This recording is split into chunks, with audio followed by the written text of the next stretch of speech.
graphs, when we do a frequency histogram, we have data that looks like this. And we put midpoints on there and whatnot, and everything was continuous. On a discrete one, if you only have 1, 2, 3, and you don't have anything in between, you're going to get bars that just go around 2, just go around 4, just go around 6. And there's nothing to connect it. And we're going to start talking about a normal curve in here too. So we have to have a way to connect those as well. So that's what we're going to be talking about right now.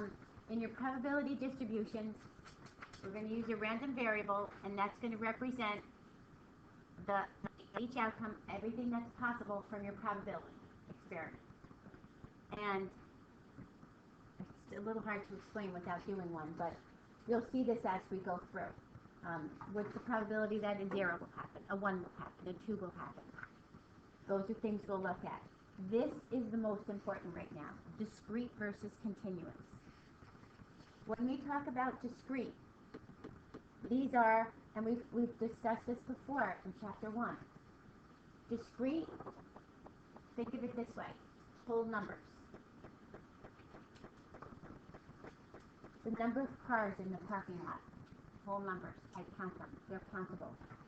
The number of books on your desk, they're countable. Can you have a half a little book on your desk? They're whole numbers. Continuous is decimals. The number of milk in your cup. It could be 2.3 ounces. It could be 5.5 ounces. It could be 32.1 ounces. It doesn't have to be 32 exactly or 3 exactly. So these have fractions and decimals. Think of it like that. God bless you. These are continuous. So when we start this unit, this is what's important. If it's continuous or if it's discrete. So one of their examples says, determine whether your variable x, and that's what we're going to use to represent these things, is discrete or continuous. Let x represent the number of Fortune 500 companies that lost money in the previous year. With that value, if I have 20 companies, 80 companies, could I have 80.2 companies? No. So is this value discrete or continuous? Discrete. This is discrete. If you can say to yourself, can I have a half? Then it's continuous. If you can't say, can I have a half? Then it's discrete. So can I have a half of a company? No. Then it's discrete. Let x represent the volume of gasoline in a 21-gallon tank. Discrete or continuous? Continuous. Can I have 10.2? 10.5? Yeah, this one's continuous. Okay? Real basic. We're keeping it. Let x represent the speed of a rocket. Discrete or continuous?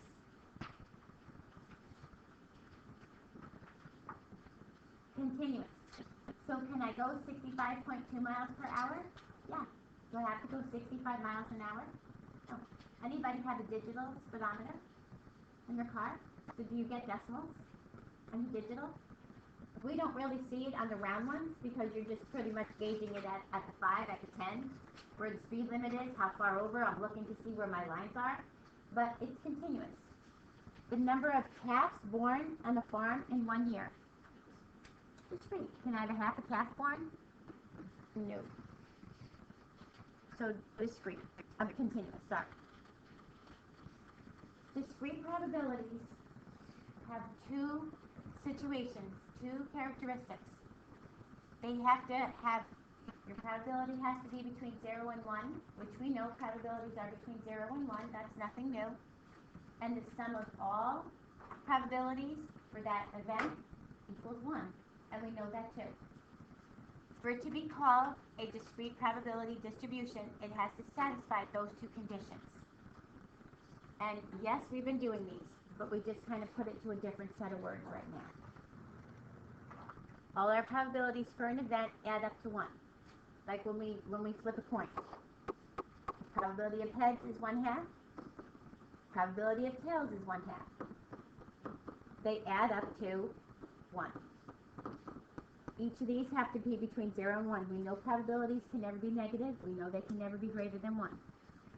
If you roll a die, probability of a 1 is 1/6, 2 is 1/6, and so forth. You have 6 of these.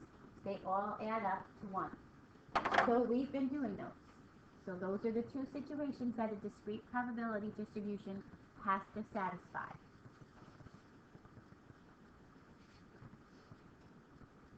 To make our discrete probability, you're going to make a frequency distribution table. You're going to take the sum of all your frequencies. That's your tally. You're going to find the probability of each one by dividing the part over the whole and take the total sum. It's the same exact as we did for your relative frequency graph. Same exact table. We have the x value, we have a tally, we have a frequency, we have a relative frequency. Relative frequency and probability is the same thing. Check that your probabilities are between 0 and 1 and that your sum is always 1.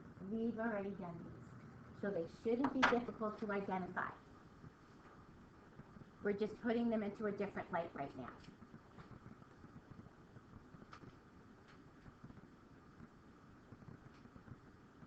Okay, all we're going to do is this little bit, and then I'll give you a little bit of book work to do because everybody seems a little on the quiet side.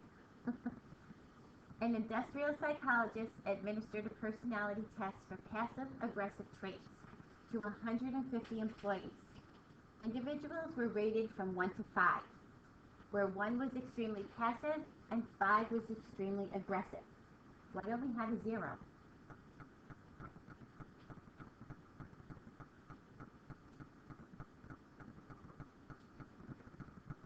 I'm only looking at the numbers 1 through 5, no 0. Would I rate you a 0? If I was rating you, I have to have something to rate you, right? So it has to be from a 1 to 5. A score of 3 indicates neither trait. The results are shown in the table. Construct a probability distribution and then graph it using your histogram. Now, all we need to do is this. You're going to make this column, and you don't have to do this, just kind of go along with me here. This is your probability distribution. This is the same as your relative frequency. Same exact. So you're going to take a total of this. Did they say how many total patients we had? We have 150 total patients. I think it said 150. Okay. So 150 total patients. All you're going to do is this. 24 over 150. 33 over 150. Isn't probability part over whole? It's the same as your relative frequency. That's why I always keep saying part over whole, part over whole. And then give me 3 decimals. And in the book, too, they gave you the 3 decimals. It actually rounds to 2 decimals because of the 150. So this is 0.16, 0.22, 0.28, 0.20, 0.14. Now what they're asking us is, does this make it a discrete probability distribution? Are all my probabilities between 0 and 1? Yep. And my sum has to be what? 1. My sum will be 1 because 150 is my bottom number. All these pieces added up to 150. So it makes sense that my sum would be 1, wouldn't it? Because probability is just part over whole. So they just ran your probability table into like a long thing like this. I just added a column to it. Now, if you were going to graph this, and I'm not going to graph it, but if you take a look at their graph on page 192, isn't it our relative frequency bar graph? Notice the bottom, the 1, the 2, the 3, those are discrete numbers. I can only give it a 1. I can only give it a 2. I don't have a class from 2 to 4, from 5 to 6, or from 5 to 7. I don't have any classes in this. I just have a discrete number. So my graph is going to look just like their graph. I'm going to start like this. My bottom, and you can start at the 0. You can break it if you like. 1, 2, 3, 4, 5. My probabilities are discrete number, are relative frequency numbers.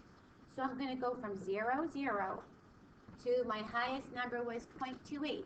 So again, think of money. 0.05, 10 cents, 15 cents, 20 cents, 25.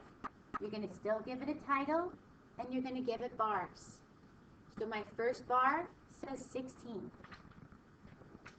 My second bar says 22. And same as your relative frequency. Whoops, this goes up to 30.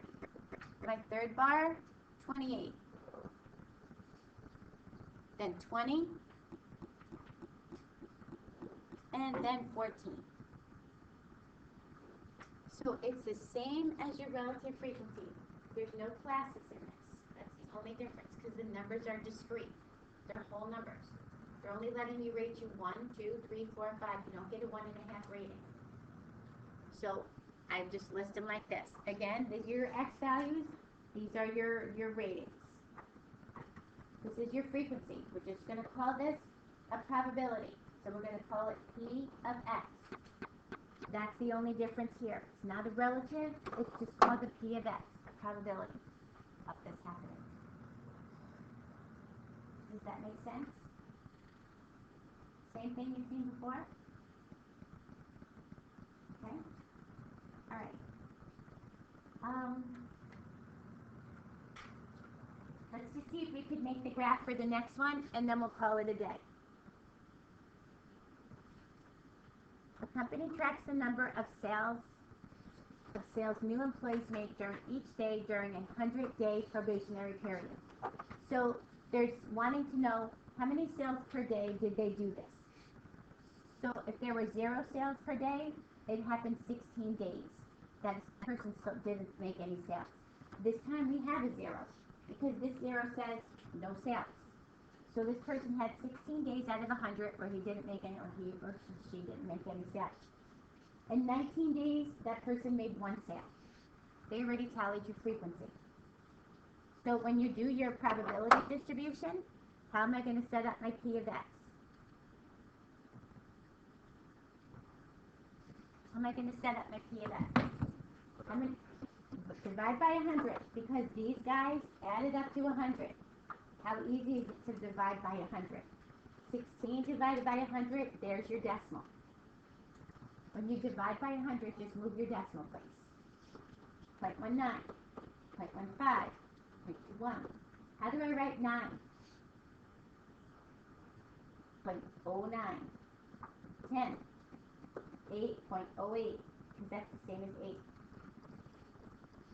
0.02, 8 divided by 100, 0.08. What do these have to add up to? 1. And we know that they will because they're based on 100. They're all parts of 100 that added up to 100. Okay? So let's just make a quick graph. How do I set up my x-axis?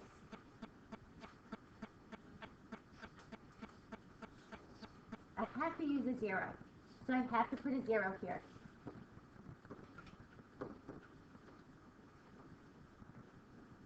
These are my sales per day. What am I going to call my y-axis?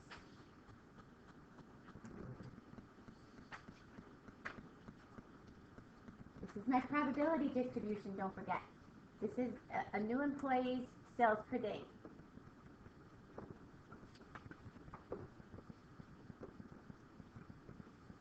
Okay. Now, I set this up just like my relative frequency. This just doesn't have classes. They have discrete numbers in the bottom on the x value.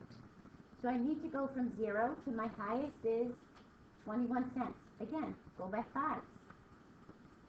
Think money. Just like we did your relative frequency. And now all we got to do is make our bars. Your bars have to touch. You want to put a little thing here because it's kind of weird that the 0 didn't start there.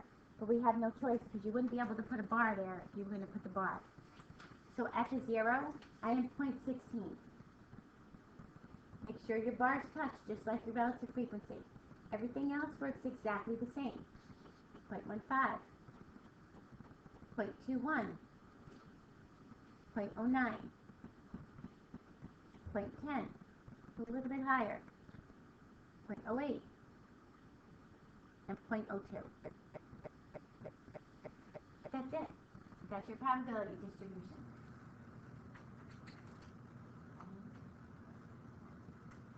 It's just like your relative frequency histogram. All we changed was your classes. There's no classes, there's a discrete probability. It's going to be a 1 or a 2 or a 3 or a 4 or a 5. And in this case, you could have a 0. The 0 is tricky. So you always have to ask yourself, can you have a 0? The passive-aggressive one can't have a rating of 0. They wouldn't have rated anybody. But this guy can have a 0 for 0 sales per day. Just read into the problem and make sense out of it. Does this make sense? Okay. I'm going to